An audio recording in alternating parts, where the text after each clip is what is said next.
just tell a quick story about Mark and I.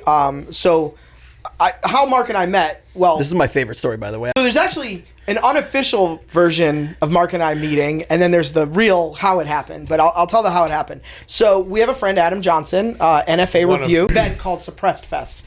If you sell suppressors or NFA-related items, usually you're their vendor. You know, so it's Silencer Co., Dead Air, all those guys are always out there. And you go out there, you shoot guns. All of them are silenced for the most part. But I went there once, and Adam said, hey, let me introduce you to my friend Mark. And I met Mark, and I was like, we were just talking, and I just thought it was like anybody else at the show.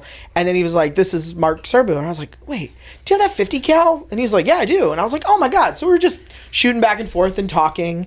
And and again, I hope I'm not speaking out of turn here when I say this, but Mark and I are kind of just jiving. We're just laughing. We're joking. Mark takes every situation and makes it kind of a joke. So it's a fun, he's the first gun person I've ever met that's not stuffy, right? And I was like, Mark, who is that? And he's like, oh, this fucking guy. Every goddamn place I go to, this guy follows me and gives me shit. And I was like, yo, this is wild. Like, what a funny story. So we kind of hit it off. If you ever get to meet somebody that's kind of famous or a celebrity or somebody, don't be weird. Just treat them like a normal person. That's how you'll make a friend. So I was like, hey, Mark, it was great talking to you. I hope we talk again. And I went off.